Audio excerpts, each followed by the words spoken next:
Yang pertama itu air tersebut suci zatnya dan menyucikan, suci dan mensucikan. Jadi ada juga air suci tapi tidak mensucikan. Tadi kayak air apa? Air kelapa, air kopi itu, air susu itu suci. Siapa yang bilang najis? Itu air suci. Tapi bisakah digunakan untuk wudu?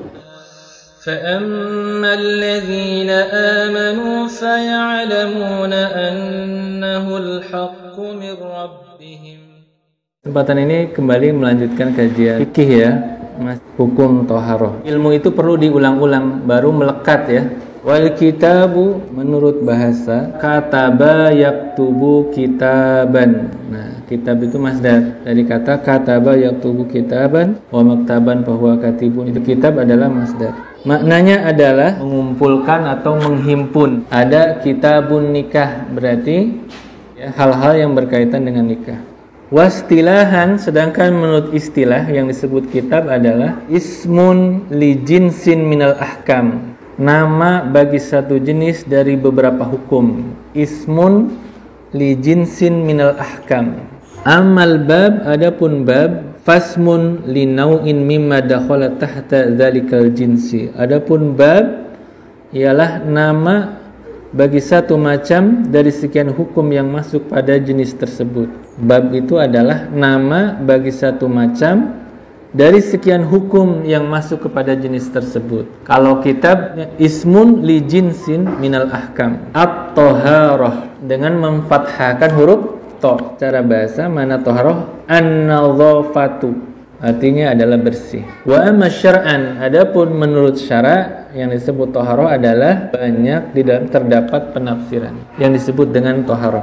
Menurut para ulama, melakukan sesuatu yang dengannya salat diperbolehkan, yaitu wudu, wa ghaslin mandi, wa tayammumin tayammum, wa izalatin najasatin dan menghilangkan najis. Walamma kana al-ma'u alatul lil mutahharah. Karena itu air itu menjadi alatun litahharah, media untuk bersuci. Al-miyahu allati yazuzu, air. Jadi jamaknya dari air, ma'un jamaknya miyah. Air yang boleh, maksudnya ayyasihhu, air yang sah, at-tathiru biha, yang sah digunakan untuk bersuci dengannya itu ya.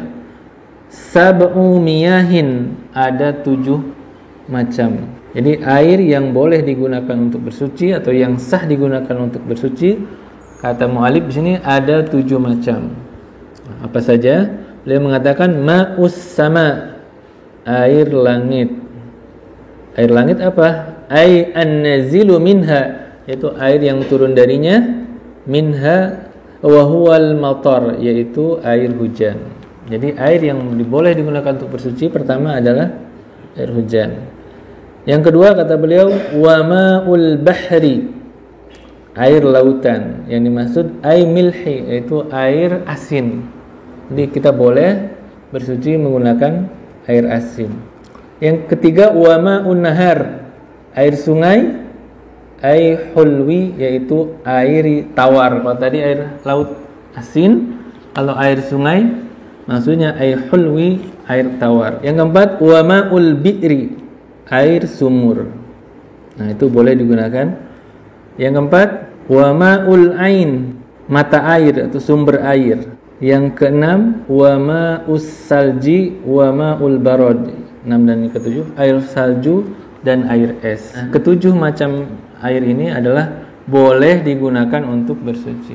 Ingat, air hujan, air laut, air sungai, air sumur, semata air, air salju dan air es. Wa yajma'u hadhihi sab'ah, dan yang 7 ini semuanya terkumpul, yaitu qauluka dengan ungkapan ma nazala minas sama, sesuatu yang turun dari langit atau yang terpancar dari bumi. 7 macam air itu sebenarnya adalah sesuatu yang turun dari langit atau memancar dari bumi. Perbedaan antara air salji dan air barad, yaitu air salju dan air es adalah turun dari langit dalam kondisi cair, lantas membeku di atas bumi karena cuaca yang sangat dingin. Sedangkan kalau barod itu adalah turun dari langit dalam keadaan beku, dalam keadaan keras, kemudian mencair di atas atau di permukaan bumi. Itu bedanya salji wal barod. Jadi yang membedakan keduanya adalah saat berada di atas bumi. Salji tetap dalam kondisi beku, sedangkan barod dia mencair. Dan kedua air itu boleh digunakan untuk bersuci. Namun di antara kita belum pernah menggunakannya. Belum pernah kita berwudu dengan air es. Selanjutnya, tsummal miyah tanqasimu ala arba'ati aqsamin. Kemudian air itu terbagi kepada 4 macam. Air itu terbagi atas 4 macam. Tanqasimu ala arba'ati aqsamin. Pertama, ahaduha tahirun fi nafsihi mutahharun li ghairihi. Air yang suci zatnya menyucikan terhadap selainnya. Nah, ini yang pertama, jenis yang pertama. Suci zatnya dan menyucikan terhadap selainnya. Tidak makruh digunakan, tidak makruh menggunakannya. Air apa itu? Wa huwal ma'ul mutlaq, yaitu air mutlak. Yaitu air yang terbebas dari identitas yang mengikat. Air yang terbebas dari identitas yang mengikat. Lawannya adalah muqayyad. Ini ghair muqayyad, air yang tidak terikat. Kalau tolak itu artinya adalah melepas atau membebaskan. Kalau nikah itu kan akan nikah, mengikat. Kalau Anda melepaskannya namanya apa? Talak. Talak itu melepas. Artinya kalau disebut air mutlak, air yang terlepas, air yang terbebas dari semua ikatan. Beda seperti air kopi, itu kan mesti dia terikat. Air kelapa terikat. Jadi air mutlak itu ghair muqayyad, dia tidak terikat. Itu yang pertama. Jadi yang pertama apa? Suci zatnya dan menyucikan. Suci dan mensucikan. Jadi ada juga air suci tapi tidak mensucikan. Tadi kedua, tahirun mutahharun. Sama berarti suci dan mensucikan, tapi makruhun istimaluhu, tetapi makruh digunakan. Jadi airnya suci, mensucikan tapi makruh.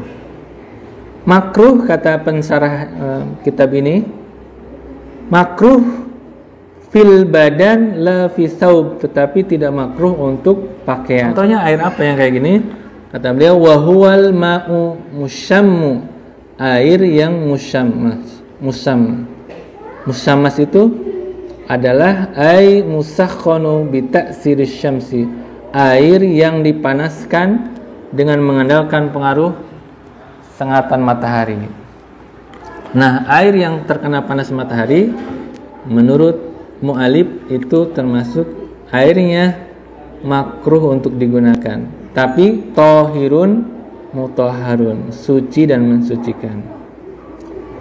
Nah, kenapa beliau mengatakan makruh? Nah, innama yukrahu syar'an biqatri harin, dimakruhkan penggunaannya hanya di daerah yang bercuaca panas.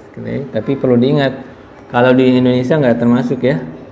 Seperti di daerah Arabi qatrin harin, di negeri yang panas cuacanya, dan menggunakan fi ina'i muntobain, yaitu menggunakan bejananya dari logam, ya, dari logam makin panas. Jangan dibayangkan di Indonesia ya, di Afrika, di Arab sana itu panas, menggunakan logam. Kecuali logam yang tidak panas itu adalah an-naqdaini. Naqdaini itu apa?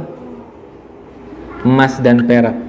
Tapi penggunaan emas dan perak juga tidak boleh digunakan sebagai bejana ya, sebagai wadah-wadahan tidak boleh. Jadi makruhnya itu katanya di negeri yang cuacanya panas dan bejananya menggunakan logam.